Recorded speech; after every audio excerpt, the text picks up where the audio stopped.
Salut les enlivrés, très heureuse de vous retrouver pour un tout dernier épisode sur la liberté. Cela dit, le thème est tellement vaste que j'avais encore plein d'idées à vous soumettre et il est bien possible que j'y revienne un jour ou l'autre. Mais aujourd'hui, je vais vous emmener à Séville, au XVIe siècle, au cœur d'un grand roman russe. L'enlivreuse.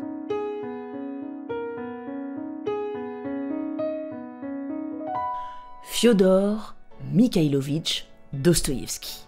Né à Moscou en 1821 et mort en 1880 à seulement 59 ans, si je devais résumer sa vie, je dirais qu'elle n'a pas été vraiment facile. Son enfance est douloureuse à cause d'un père qu'il hait. C'est un élève taciturne et mélancolique qui ne s'intègre pas très bien à l'école et qui méprise profondément le matérialisme et le carriérisme de ses camarades. Plus tard, à l'école d'officiers, il va se lier avec des mouvements progressistes et en 1849, il est carrément arrêté et condamné à mort. Après un simulacre d'exécution, il est déporté pendant 4 ans au bagne en Sibérie. En plus de ça, il est épileptique. Mais ça ne l'empêche pas d'écrire à 22 ans son premier roman, Les pauvres gens, qui aura beaucoup de succès et donc fera des jaloux. Comme Tourgueniev notamment, par exemple, qui va le qualifier de chevalier à la triste figure et d'aimable fanfaron. Joueur couvert de dettes, il mène une vie d'errance en Europe, au cours de laquelle il devient un patriote convaincu de l'Empire russe. Côté cœur, il a eu des amours contrariés, il a été marié 2 fois et a perdu une femme et un enfant.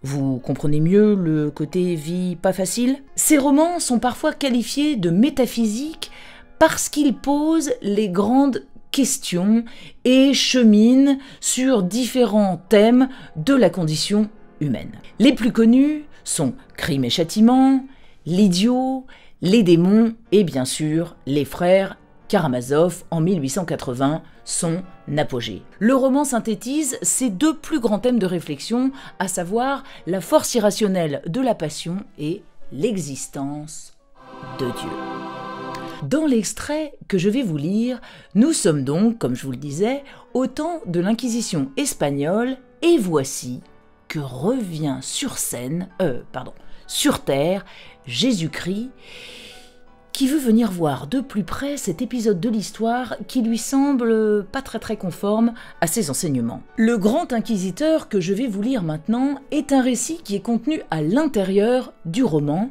où Ivan Karamazov, le narrateur, qui incarne l'athée révolté devant la souffrance et le mal, raconte à son jeune frère Alyosha, qui est lui un moine novice, une légende sous forme de conte philosophique qu'il a imaginée. Dans cette légende, le cardinal grand inquisiteur, qui a fait arrêter Jésus-Christ, projette de le mettre à mort et il va lui expliquer pourquoi.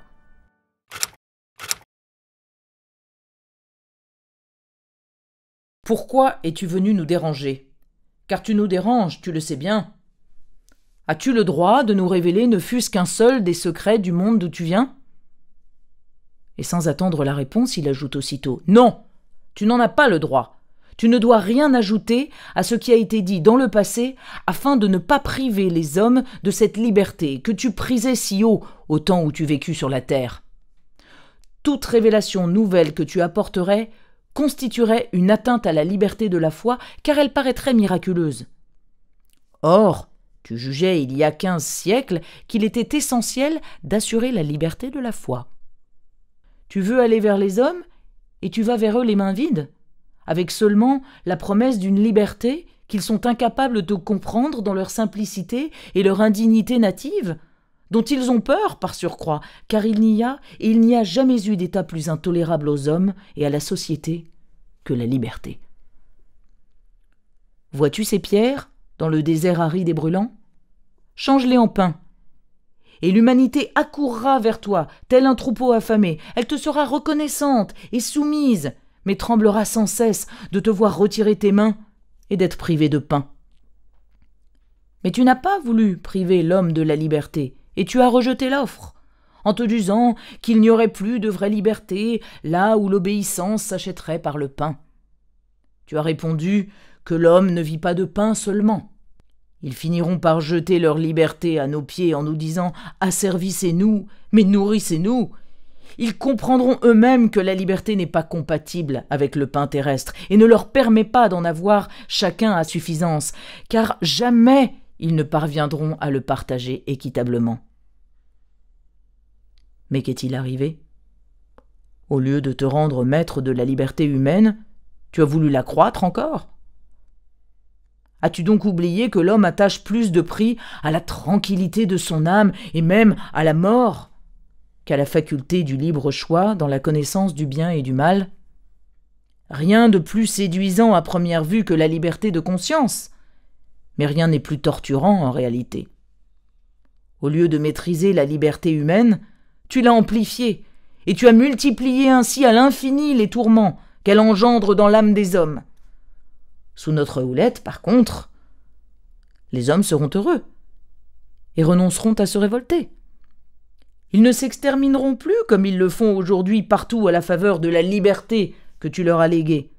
Nous saurons les convaincre d'ailleurs qu'ils ne seront libres qu'à partir du moment où ils auront renoncé à faire usage de leur liberté et nous l'aurons sacrifié dans un esprit de soumission sans retour. Nous donnerons un bonheur humble et paisible à ces êtres faibles et lâches, le seul qui leur convienne. S'étant tu, le grand inquisiteur attendit une réaction de son prisonnier. Son silence lui pesait. Le captif s'était borné pendant qu'il parlait à fixer sur lui un regard doux et pénétrant, visiblement résolu à ne pas entrer en discussion. Le vieillard aurait préféré qu'il lui répondît quelque chose, fût-ce en lui disant des choses amères ou terribles. Sans prononcer un mot, il s'approcha soudain du vieillard et l'embrassa avec douceur sur ses lèvres exsangues de nonagénaire. Ce fut toute sa réponse. L'inquisiteur tressaille sous ce baiser, et quelque chose tremble au coin de sa bouche. Il se dirige vers la porte, l'ouvre, et lui dit « Va, maintenant, et ne reviens plus. Plus du tout. Plus jamais. Jamais. » Dans ce passage, le grand inquisiteur, on voit bien l'amour de Dostoïevski pour l'humilité et la dignité du Christ. Mais la chose est théâtralisée, et du coup l'auditeur est invité à se positionner au-dessus de la scène pour se faire son propre jugement. Ça vous rappelle pas quelque chose? La Fontaine, la semaine dernière, le loup et le chien. Là encore, c'est la même chose. Il n'y a pas réellement de morale, ce qui fait que nous, on s'interroge. L'homme ne veut pas, au fond, de la liberté. Les hommes veulent juste être rassasiés, rassurés, conduits. Alors, laissez-vous conduire par l'enlivreuse qui vous donne rendez-vous la semaine prochaine pour un nouveau thème estival. En attendant, abonnez-vous et surtout, n'oubliez pas, enlivrez-vous.